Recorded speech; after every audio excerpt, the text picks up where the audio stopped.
Second chances are something that's hard to come by in the NASCAR Cup Series. Wait, I've done this intro before. Seriously though, Joe Gibbs Racing was 3 seasons deep into NASCAR, and already they've lost their star driver. Things were uncertain at the JGR race shop entering the 94 off-season. Not only had the 18 team had a rough year, but Dale Jarrett had already stated that he was leaving to drive the 28 Ford for 95. What was next?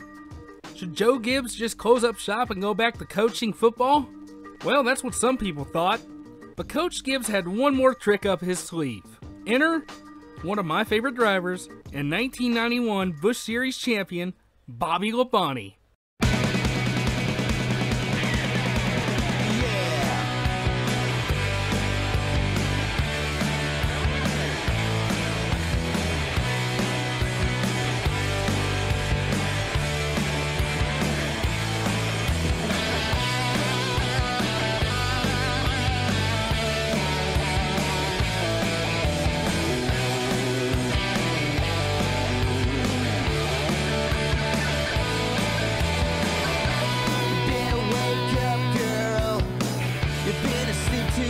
Forgive me in advance if I'm biased in this video. Like I said, I'm somewhat of a Labonte fan. Thanks, Uncle James.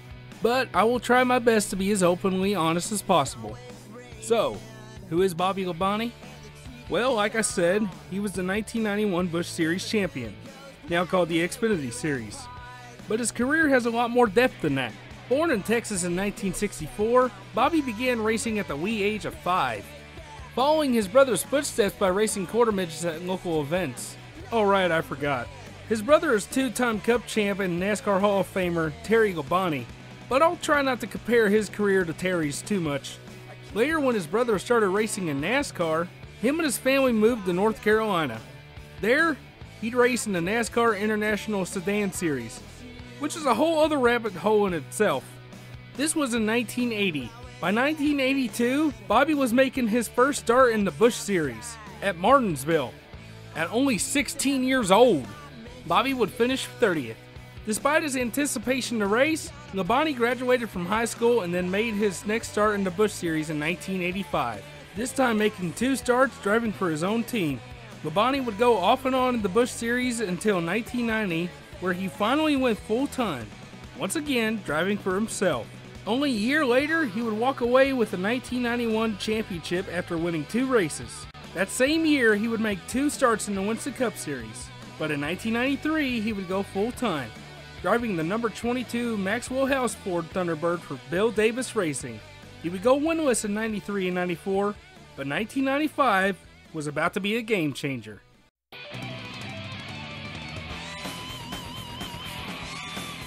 Oh yeah, NASCAR in the late 90s. Awesome paint schemes, unforgettable on-track characters, great racing, and I wasn't alive for any of it because I was born in 99.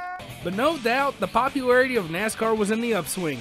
Yet, no one could have guessed how Texas Terry's little brother would light up the charts in a green Monte Carlo owned by a football coach. Left in Joe Gibbs' car number 18 to take Bobby Labonte to victory lane. Comes Bobby Labonte for the checkered flag. Checkered flag is down, and the winner of the 1995 Coca-Cola 600 is Bobby Labonte. Dale Jarrett closing in there. Here's that battle for the lead. Down to it. Last lap. In the Irish Hills of Michigan, there's a 4-leaf clover for somebody today. 13 in the lead lap. Labonte holding him off. They get down into turn 3 where you pinch him just a little step off. Here's Gordon coming to the inside. Labonte's going to do it. Yeah. Dale Jarrett looks like he's blown coming off the turn 4. And at the line, the 27th annual Michigan 400 belongs to Bobby Labonte. Here comes Bobby Labonte to take the checkered flag. Labonte will win it. Nobody was expecting this. 3 wins, 2 poles, 7 top 5s, 14 top 10s, and 278 laps led. Yeah, maybe he DNF'd 6 times, but in his first year in 18, he's popping off wins and rounding up the season 10th in points. This guy literally just saved the team, and we're only getting started. But the year wasn't without faults though. The first stretch of races were pretty lackluster. with the exception of 2 runner-up finishes at Rockingham and Atlanta. Otherwise, by the time Bristol was over, Labonte had 3 DNFs, literally almost checkers or records. But in week 6 at Bristol, he would finish 32nd. The first race he finished outside the top 5 and did not DNF. 5 races later, and he'd walk away with his first win of the season at Charlotte. From there, the Texan was let loose. He went on to win both Michigan races in that season, making it a full sweep. Unfortunately, inconsistencies made him ineligible for the championship. But it was still a stellar season nonetheless. And a top 10 spot in the points finish means a heck of a lot more in the Winston Cup days than it does now. In 1996, he'd be a bit more consistent, but would only bring it home to 1 win at the season closer at Atlanta. A memorable win where he shared a victory lap with his brother who won the championship that year. However, he would DNF 5 times, but would finish the year 11th in points. When my grandfather served the Bonsai Pipeline, narrow boards ruled. Eventually, Gramps had a stroke of genius. A wider board for better control. He said, wider is better. Introducing the new Wide Track Grand Prix. It's true. Iaho la ula. The new Wide Track Grand Prix from Pontiac. Wider is better. Oh yeah, those first ice boats had a lot of speed, but not a whole lot of control. Yeah, with the blade sitting there, they couldn't steer around the ice fishing holes. Oh, geez, learn the hard way. Wider is better. With its speed-sensitive steering technology, the Wide Track Grand Prix gives you precise cornering and control. You betcha. Better, better. Wider is better. The Wide Track Grand Prix. You know, my first racing days were pretty rough. With my wheels set so close together, I was always getting loose in the turns. Now that I'm trading paint with the big boys, wider is better. With speed-sensitive steering, the Wide Track Grand Prix delivers precise control in the corners. No wonder it's been selected official pace car of NASCAR. There's no getting around it. Wider is better. The Wide Track Grand Prix. Wider is better. Before they were reduced to being your local drug dealer's commuter or rotting in a junkyard, the 6th generation Pontiac Grand Prix was a monumental product from General Motors. An absolutely gorgeous piece of automotive art, and one that in my opinion hasn't been topped by any GM vehicle since. Yeah, laugh it up all you want, but this was the car to have back in the day. My mom owned a 2-door GT model. Thanks, Mom. Hey, even if you don't agree, it was better than that shovel that we had for the previous generation. Now, this vehicle was making waves, not just in the Kmart parking lot, but in NASCAR. The 1997 Grand Prix gave a new, more mean look to the Pontiac teams in the sport, and Joe Gibbs wanted to hop on the hype train in hopes that it would improve his team's performance. And it worked. We turn our attention now to Bobby Labonte as he brings his Pontiac through the 3rd and 4th corners. Here he is, on through the quad oval. Bobby Labonte wins the Napa 500 at Atlanta Motor Speedway. Here's Bobby Labonte taking the white and the caution. He's going to win his 6th NASCAR Winston Cup event and his 3rd at Atlanta. And the Prime Star 500 will end under caution. Here's the white flag. 1 more lap to go. It's Bobby Labonte, Jimmy Spencer, Dale Jarrett, and Terry Labonte as they head for the banking in turns 1 and 2 for the final time today. Pontiac has never won a NASCAR Winston Cup restrictor plate race. Now Jimmy Spencer begins to look to the inside of Bobby Labonte as they travel down the backstretch. Here he goes down to the inside. Jarrett goes with the no hit button. Bobby blocks the way to the inside. Now Spencer looks high. He looks low once again. Gets down to the apron of the racetrack. Here comes Bobby Labonte. Spencer tries desperately, but he can't do it. And Bobby Labonte has won the Die Hard 500. What ensued was 2 great seasons in a row. Bobby got his 1 race of the year in 1997, but returned next year to win 2. And his averages and points positions were only getting better. In 97, he finished 7th in the standings with an average finish of 13.7. In 98, he finished 6th, and staggered only a little bit with an average finish of 14.2. 1999, however, was poised to be the year of Joe Gibbs Racing. USAC champion and 3-time IndyCar winner Tony Stewart would be recruited as the driver of the brand new number 20 Home Depot Pontiac, officially making JGR a two-car team. And Bobby Labonte was determined more than ever to take the 18 team to the next level. And they went on a tear. 23 top 5s, 26 top 10s, 5 pole positions, 1,200 laps led, and an average finish of 9. And to top off this awesome season, 5 wins, including a sweep at Pocono. The first time it's been done since Tim Richmond did it in 1986. And his new teammate did amazing as well.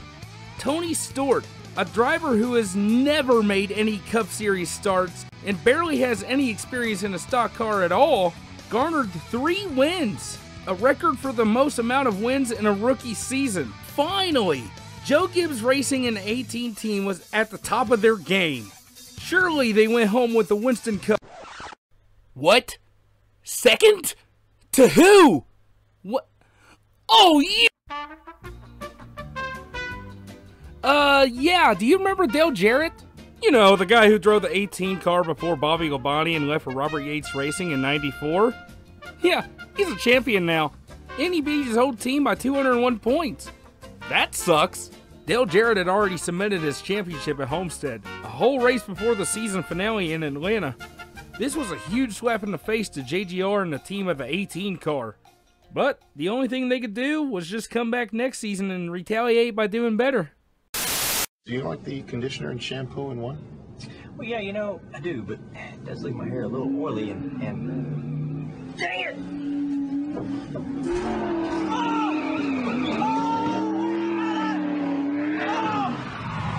What is wrong with you idiot? Is it not a toy? Easy, Bobby. He's sensitive.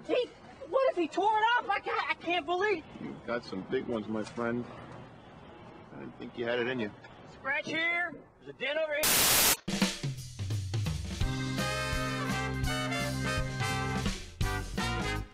The year is 2000, the new millennium, and we didn't die.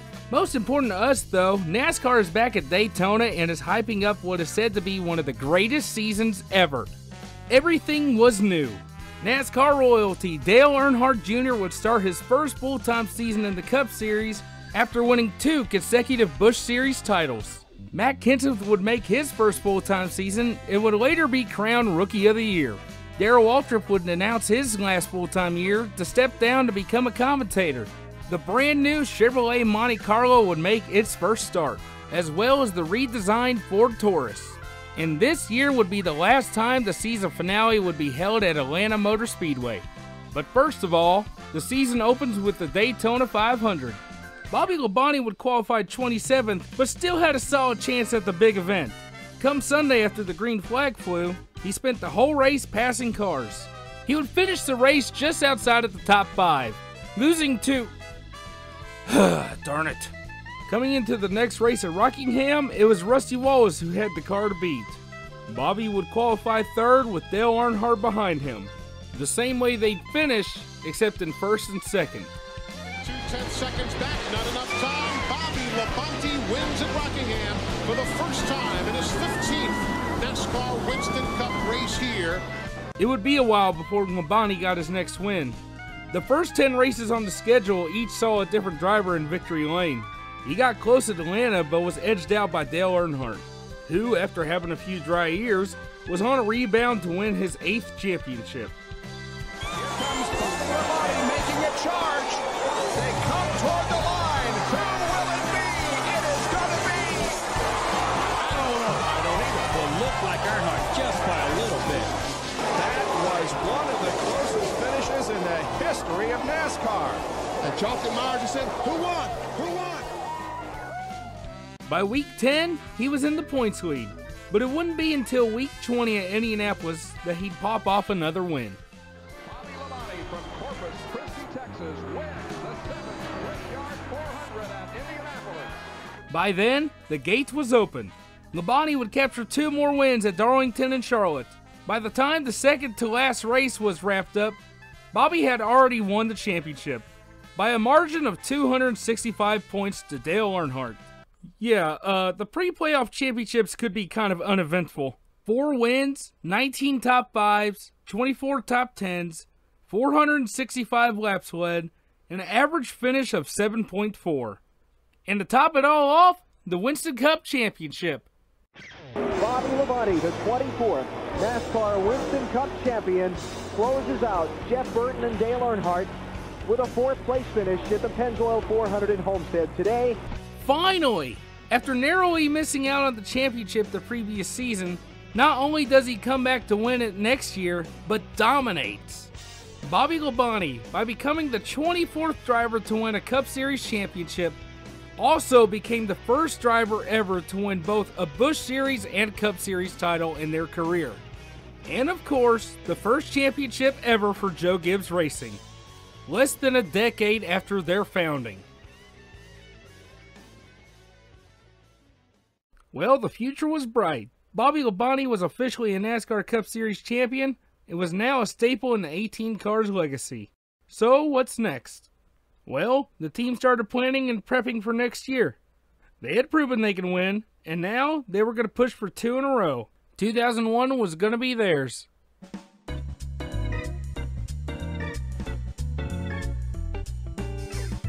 Now, when talking about Bobby Labonte in 2001, many may tell you it was a championship hangover season. Well, I'm here to tell you that couldn't be further from the truth. Well, kinda.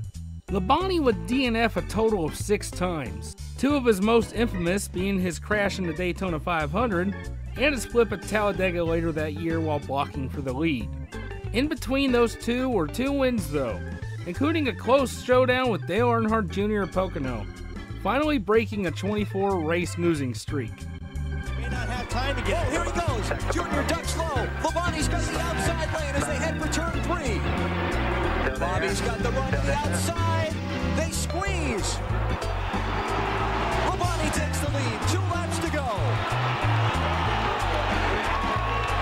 There. They're high. Side, outside. Oh! He squeezed up somehow in front of Bobby Labonte. Clear. Blocking, ducking, diving. Junior's got the preferred inside line in this corner. But Labonte's by. Second corner, half a lap to go. Bobby Labonte, the defending NASCAR Winston Cup champion, has not had a very good year. His best finish, 1 second-place run in the 2nd race of the season. He started today's race at the 11th spot. He passes Dale Earnhardt Jr. with 2 laps to go, and Bobby Labonte wins the Pennsylvania 500. He would win 1 more race at Atlanta, but he would finish the year 6th in points, losing by 551 points to Jeff Gordon, who claimed his 4th and final Cup Series title. His stats for 2001 are as follows: 2 wins, 9 top 5s, 20 top 10s, 1 pole position, 229 laps led, and an average finish of 14.1. Not necessarily a championship hangover if you ask me.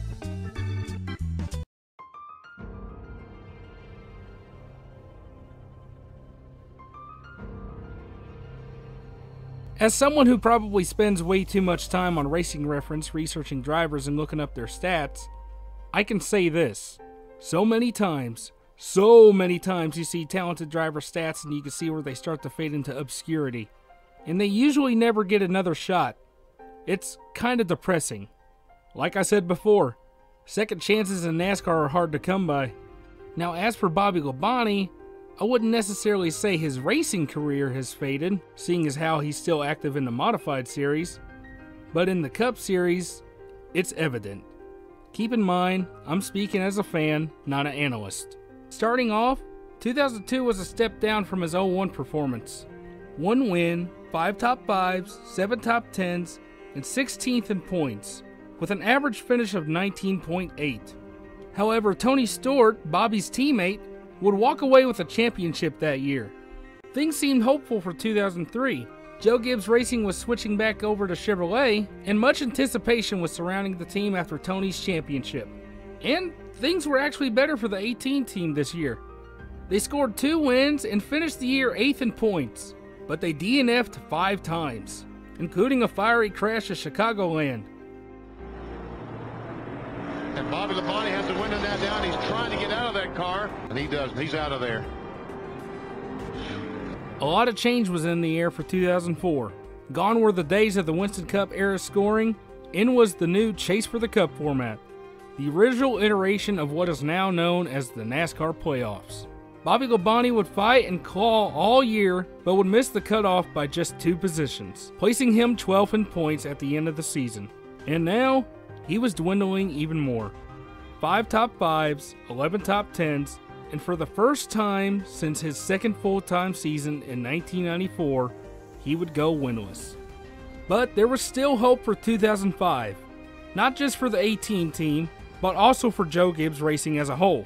The team officially added a 3rd car to their race shop, the number 11 FedEx Chevrolet, piloted by the late Jason Leffler, who had previously raced at JGR in the Busch Series. However, his 1 year of driving for the team would be mediocre. Heck, he didn't even make the Coke 600 at Charlotte, which deserves a closer look.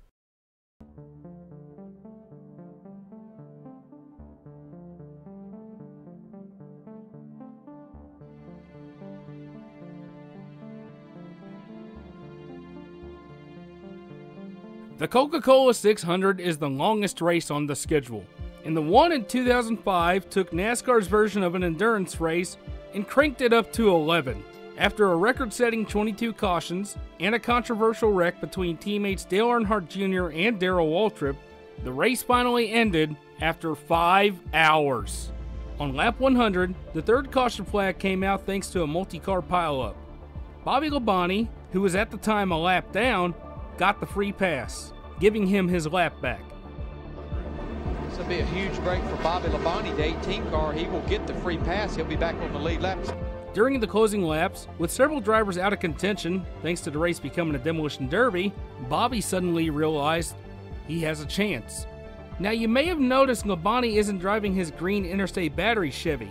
That's because Jason Leffler couldn't make the race, and FedEx, still wanting to have a sponsor on a car for one of NASCAR's Crown Jewel events, made a deal with JGR and Interstate Batteries. So, the team switched some decals around, and now Bobby Labonte is driving the number 18 FedEx car. And now he has a chance to not only get the sponsor their first win, but break a nearly 2-year losing streak. The problem is, the track star and 2-time winner of the Coke 600, Jimmy Johnson, in the Lowe's number 48. What ensues is, well, you'll see for yourself. Removed by Johnson, no room. Labonte blocks him. 2 to go. Man. 2 to go. Be smart. Be smart. He can't do it. I don't believe he can do it unless Bobby messes up. There he goes to the bottom, Darrell. They're going to be side by side off turn 2. Bobby's on the half side, though. You can't pass over there. There's no way. What's that? 1 last charge right here, man. It's all over, boys. Was that the last best move made too soon? Here he comes, outside. Just like in Atlanta last March. He's not going to be able to do it, I don't think. They're side by side. Here he comes. Jimmy Johnson. Right at the 48 car. He did it. 3 in a row, Jimmy Johnson. By 2/100ths of a second. I thought when he got beat off of turn 2, it was all over, but he drove it in on the outside and won it. Bring it to the house. You rock. Yeah! That's racing, boys. 0.027 seconds. 36 inches was the margin of defeat for Bobby Labonte. This, to him, was his last shot. His last chance to prove that he belonged in this car. Belonged with this team. And it slipped right through his fingers. NASCAR and auto racing as a whole is just cruel like that. 1 minute a driver can feel on top of the world, and the next, they'll be relegated to obscurity. And for Bobby Labonte, this is where his road at JGR ended. Later that season, Labonte would ask and be granted to leave Joe Gibbs Racing. He wasn't fired. As for my knowledge goes, he wasn't pushed to leave. He just thought it was time to move on.